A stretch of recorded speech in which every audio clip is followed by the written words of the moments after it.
Recently, Chinese Foreign Minister Yang Yi made a very important statement, and he said that India and China, they are partner and not rival. And just 2 days after his statement, Government of India have relaxed their FDI norms for countries with whom India shares land boundaries. What is all these things? Let's understand. In 2020, India and China have a skirmish in the Galwan Valley, and this Galwan Valley clash have created an after effect, and India have effectively blocked all Chinese investment towards India by releasing a press note which is known as press note number 3. And under this press note, India have restricted the entry of all the foreign direct investment towards India, especially coming from land boundaries. However, after that, the de-escalation process is initiated by both countries, and gradually the border talks, then talk at NSA level, and then finally the head of the state talk have further de-escalated the situation. Our Prime Minister have visited China also. Since then, India and China is consistently trying to improve their relations. Direct flight to China have been started, and from China direct flight to India have started. Now, day before yesterday, Government of India have also eased the FDI. Now, before going to this, what they have did, let's understand how India allow the FDI. There are two ways to do a direct investment in the India, foreign direct investment in India. One is automatic route and second is approval route. Under automatic route, there is no need for any approval of whether it is RBI or the Government of India. Firms can invest in India. Whereas under the approval route, a approval of Government of India is required.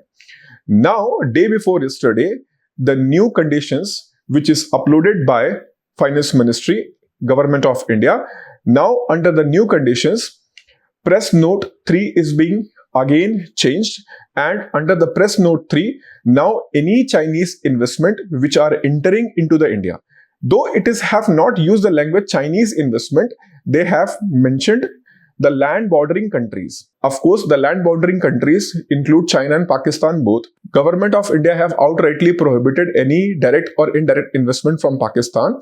But now this press note 3 have specifically mentioned that any land bordering countries, excluding Pakistan, if the investment is coming, then there will be certain revised condition. What is those conditions? What are those conditions? Condition number 1.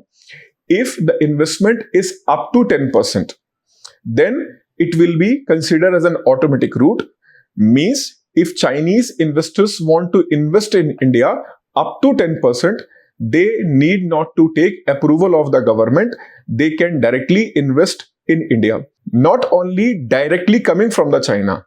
If any firm in the world which have Chinese stake, they can also invest in India. Here, you have to understand, when the press note was released in 2020, after Galwan clash, India have not only prohibited the investment which is directly coming from India, but also those investment which are coming from any third country in which Chinese have any significant stake.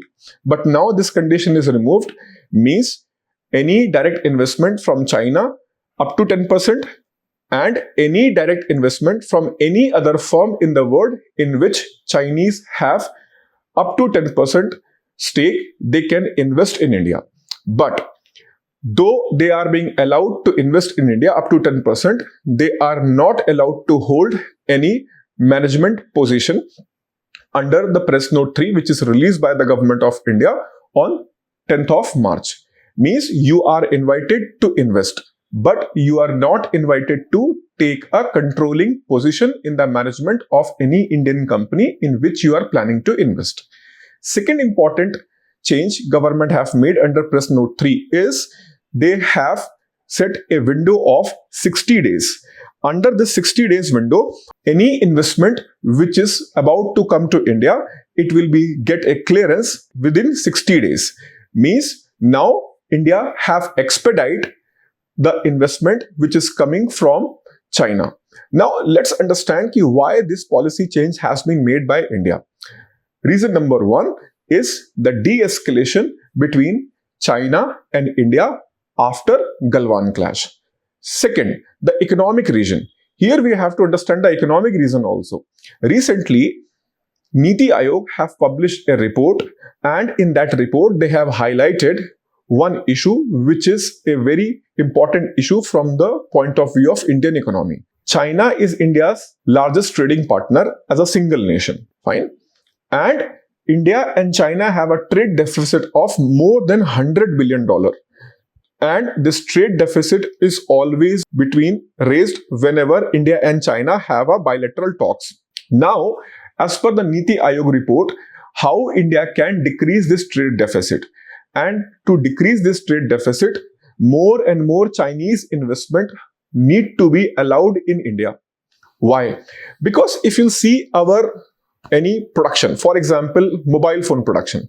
So for mobile phone production, Apple have established their unit here, but for that production, still many of the things like PVC board and other substantial part still are coming from China.